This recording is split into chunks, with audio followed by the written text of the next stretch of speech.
Olá, meu nome é Bruno Galvão, eu sou professor de ciências e vou falar para você sobre vulcanismo. Esse assunto é voltado para alunos do 7º ano do ensino fundamental e faz parte de um grande tema denominado Terra e Universo. Quais são os objetivos principais dessa aula? Relacionar o movimento das placas tectônicas com o surgimento de vulcões e também compreender os deslocamentos populacionais que ocorrem por conta do vulcanismo. Bom, o choque entre placas tectônicas é um dos principais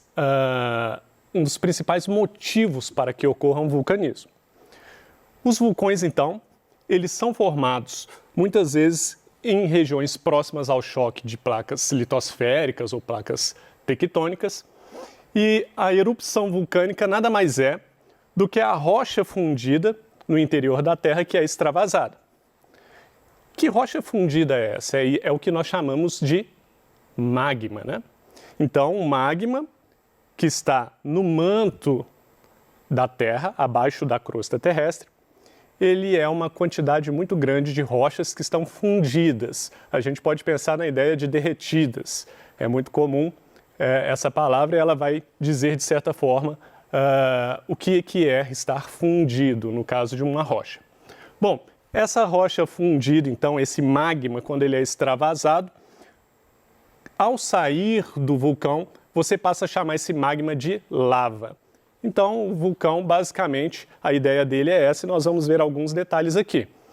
Na aula anterior, nós chegamos a falar de outros desastres naturais relacionados com os movimentos das placas tectônicas. Nós falamos de terremotos, que também tem a ver com choque de placas e deslizamento de placas. Nós falamos de maremotos, que são esses choques ou deslizamento de placas no fundo oceânico, causando movimentação das águas. Nós falamos também de tsunamis, que são ondas gigantes provocadas pelos maremotos, e nós chegamos a falar um pouco de vulcanismo. E nós falamos sobre vulcões, algumas ideias básicas. Hoje nós vamos aprofundar um pouco mais nesse assunto e vamos continuar então. Aqui uma imagem de vulcão. A ideia dessa imagem aqui é porque muitos costumam dizer assim: nossa, os vulcões são lindos. As imagens de vulcões, normalmente nos impressionam e são imagens realmente que nos parecem belas. Mas não se engane, essa beleza está apenas na imagem. Os vulcões podem ser extremamente perigosos e causar grandes desastres em regiões, em cidades, em proximidades a esses vulcões. Nós chegamos a falar na aula anterior também sobre os tipos de vulcões. Vulcões ativos. O que seriam esses vulcões ativos?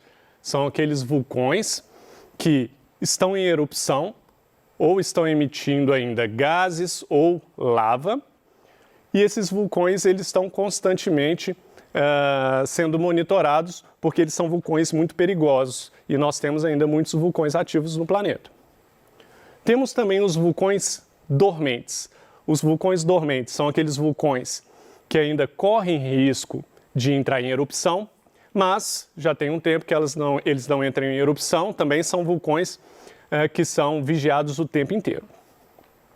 E, finalmente, os vulcões extintos. Os vulcões extintos são vulcões que já não entram em erupção há muito tempo, que os cientistas consideram que não há grandes riscos desses vulcões entrarem em erupção. Não é uma garantia 100% de que eles não vão mais entrar em erupção, mas acredita-se que eles estão extintos, ou seja, eles não vão funcionar mais, não vão entrar no estado ativo. Bom, eu disse aqui logo no começo que uma das causas do vulcanismo é o choque entre placas tectônicas, mas existem algumas peculiaridades aqui para a gente verificar. Veja aqui. Choque entre duas placas oceânicas. Então, o choque entre duas placas que estão no fundo oceânico podem causar vulcanismo. choque entre placas, lembrando lá, as placas tectônicas elas podem ter um movimento de choque, né, que elas vão chocar, elas podem deslizar e elas podem se afastar. O choque, então, no fundo oceânico pode provocar o vulcanismo. Isso mesmo, vulcanismo, presença de vulcões no fundo oceânico. Outra, choque entre uma placa continental com uma placa oceânica. Esse é um dos motivos principais do vulcanismo nas regiões de crosta terrestre, nas regiões continentais, nas regiões formadas de rocha.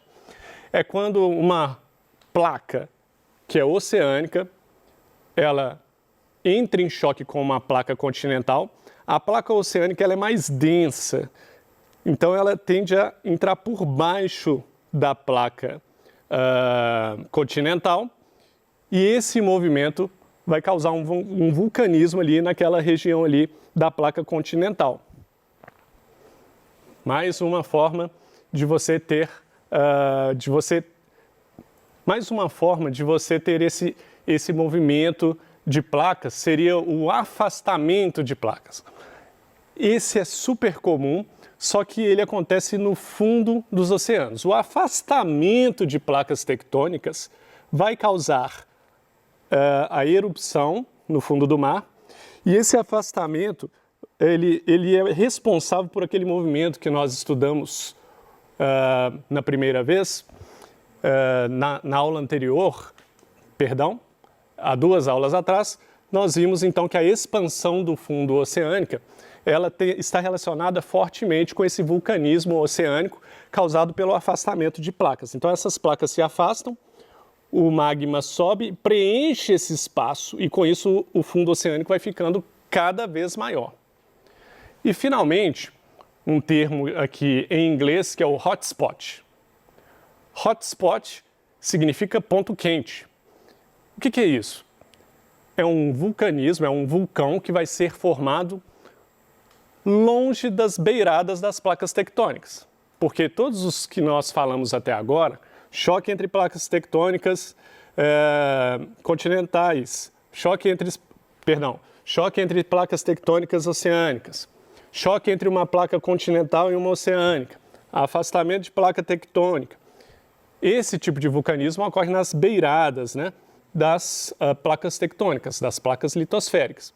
Agora, o hotspot é uma região que pode estar no centro, no meio, em algum lugar qualquer na placa, não necessariamente na beirada, e é uma região que está muito quente, que o magma está muito próximo da crosta terrestre, e esse magma forma ali uma região muito quente que pode causar uma fissura e ali o surgimento de um vulcão, nesse caso, não necessariamente nas beiradas das placas tectônicas.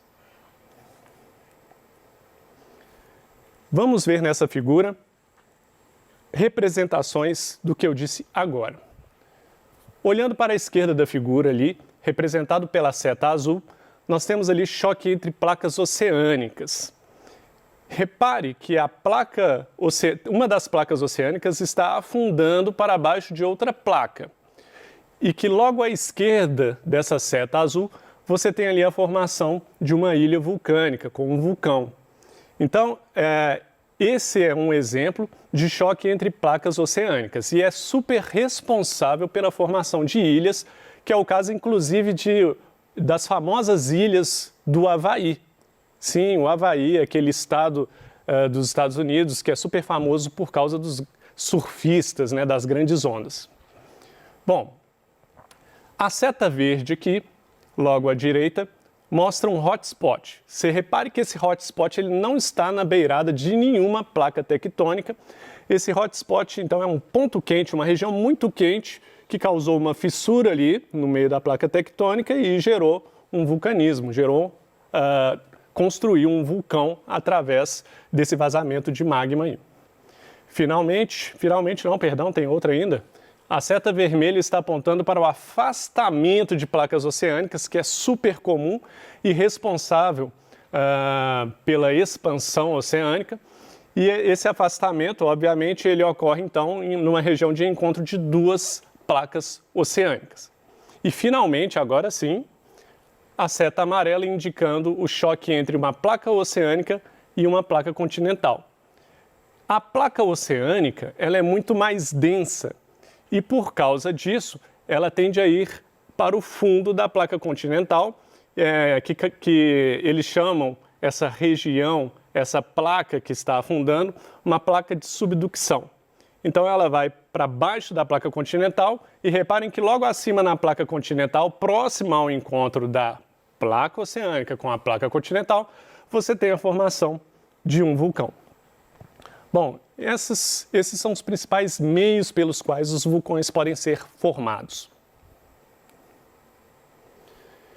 Tem uma região do nosso planeta que é muito conhecida e muito famosa por causa da grande cadeia de vulcões que é formada nessa região. Lembrando lá da nossa aula sobre placas tectônicas, eu falei da placa do Pacífico, por exemplo.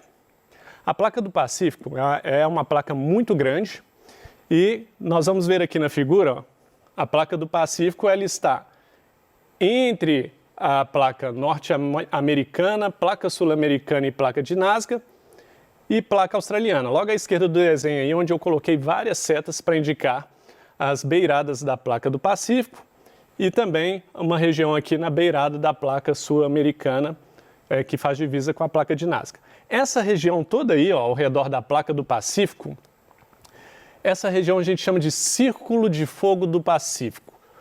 O nome Círculo de Fogo, essa ideia de fogo, é porque são regiões onde você encontra uma quantidade muito grande de vulcões. É uma região onde o vulcanismo é muito evidente.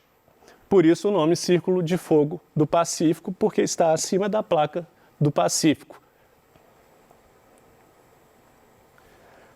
Bom, no PET de vocês tem um texto falando de um vulcão específico, o Vesúvio.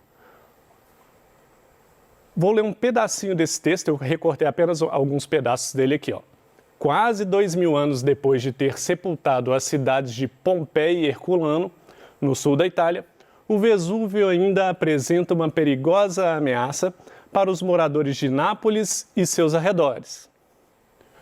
O Vesúvio é um vulcão ativo, um dos mais perigosos do mundo, e em caso de erupção afetaria diretamente 600 mil pessoas. Situado em frente à Baía de Nápoles, tem 1.300 metros e se apresenta coberto por centenas de aparelhos que medem cada minúsculo movimento. Esse texto que tem no seu PET, então, que eu extraí um pedaço aqui, ele fala então de um vulcão que chegou a soterrar, a enterrar 2 cidades inteiras com sua lava e suas cinzas. Inclusive, nessas cidades, Pompeia e Herculano, que são cidades do Império Romano Antigo, na Itália, vários corpos foram encontrados cobertos por cinzas. Essas cinzas do vulcão, entre outras substâncias presentes no vulcão, cobriram animais e pessoas que ficaram praticamente inteiros, pelo menos superficialmente. Segundo a história, vários moradores dessas cidades conseguiram fugir, mas uma quantidade, em torno de 2.000 moradores, ficaram em regiões submersas, em salas escondidas, esperando os efeitos do vulcão passar. Mas eles se enganaram, porque o vulcão ele não é simplesmente lava que vai sair naquele momento, mas também gases tóxicos e uma quantidade de cinzas muito grande que torna impossível a pessoa respirar. Então essas pessoas que permaneceram na cidade, infelizmente, faleceram. Mas fica aí a ideia então de como pode ser perigoso um vulcão e de que não adianta esperar em algum lugar que você considera protegido, esperar o vulcão parar de entrar em erupção, porque o que fica depois é impossível respirar numa região dessa. É uma quantidade de gás carbônico, de gases tóxicos muito grande. Bom, então por ocorrer de maneira repentina, nem sempre previsível, principalmente no caso dessas cidades antigas que não tinham esses aparelhos que temos hoje para medir, né, para acompanhar o movimento dos vulcões, a atividade vulcânica então pode provocar grandes catástrofes como essas. Agora, uma coisa interessante, é comum a gente pensar em vulcanismo sempre como uma coisa ruim. Mas vulcanismo é somente algo ruim? O vulcanismo, ele propicia solos férteis, inclusive nessas cidades da Itália, Pompeia e Herculano, a fertilidade do solo era muito boa. Tem pessoas que migram ainda hoje para regiões próximas a vulcões antigos a fim de praticar agricultura, entre outros. Energia geotérmica. Os países que estão próximos de vulcões, eles aproveitam muito essa energia, esse calor que tem nessas regiões para produzir energia que a gente chama de energia geotérmica. Converter essa energia térmica em eletricidade, isso mesmo. Surgimento de ilhas. Eu até cheguei a dar o exemplo lá na figura que várias ilhas famosas que formam o estado do Havaí, nos Estados Unidos, foram formadas, então, pelo vulcanismo. Então, o vulcanismo é responsável por surgimento de ilhas. Resfriamento de planetas. Quando os planetas se formam, quando o planeta Terra, por exemplo, se formou, era muito quente. E você ter o vulcanismo como forma de resfriar a Terra, ou seja, eliminar o calor que está preso dentro da Terra, ajudou a ter as condições que o planeta Terra tem hoje, de temperatura. Agora, não pense também que o vulcanismo é exclusividade do planeta Terra. O planeta Marte, por exemplo, tem um famoso monte chamado Monte Olympus. É o maior vulcão do sistema solar. Ele tem mais de 26 quilômetros de altura e uma base com cerca de 600 quilômetros de largura. Eu vou mostrar uma fotografia aqui, tirada lá do site da NASA. É o Monte Olympus, em Marte. Essa figura, obviamente, está mostrando uma imagem bem de longe, mas isso aí é gigantesco, gigantesco. 600 quilômetros de largura é muita coisa. Bom, quais são os pontos principais aqui do que nós estamos conversando? Que o choque entre diferentes tipos de placas tectônicas pode causar o vulcanismo. Mas, lembrando também que o afastamento entre placas nos oceanos é muito responsável pelo vulcanismo no fundo oceânico e também pela expansão do fundo oceânico. O Círculo de Fogo do Pacífico. É interessante lembrar do Círculo de Fogo do Pacífico, que fica na região da placa tectônica lá do Pacífico, a placa do Pacífico. A questão do perigo, quando falamos do exemplo de Pompeia e Herculano, é importante também lembrar que a erupção vulcânica ela não causa só derretimento de coisas através da lava, que tem a ver também com a mudança no ar que se respira, com o espalhamento de cinzas gigantesco e que pode causar a morte de muitos seres vivos. Mas lembrando também que o vulcanismo tem alguns pontos positivos, inclusive no resfriamento de planetas, surgimento de ilhas, as regiões onde existiam vulcões são regiões férteis, inclusive o Brasil já teve muitos vulcões há milhões de anos atrás, e as regiões onde tinha vulcanismo hoje têm solos férteis em várias regiões. E para finalizar, vamos fazer aqui 2 exercícios rapidinho. Qual a relação entre a teoria das placas tectônicas e o vulcanismo? Bom, essa ficou fácil então, Porque as placas tectônicas, a teoria das placas é de que a Terra, então, ela não é uma única placa, a crosta terrestre, e que essa crosta terrestre, então, tendo movimento de placas, o movimento de placas pode causar o vulcanismo. É uma relação bem direta. Ou é choque de placas, ou no caso do fundo oceânico, afastamento de placas. E, finalmente, o exercício 2. O vulcanismo é sempre formado pelo choque de placas? Aí eu entreguei de graça aqui nessa última, Eu falei que o afastamento de placas também pode ser responsável pelo vulcanismo e ele é muito comum no fundo oceânico e ele é responsável pela expansão do fundo oceânico, inclusive, que também está relacionado à deriva continental. Essa é basicamente a ideia de hoje. Eu espero que vocês tenham compreendido. Eu desejo a todos vocês bons estudos.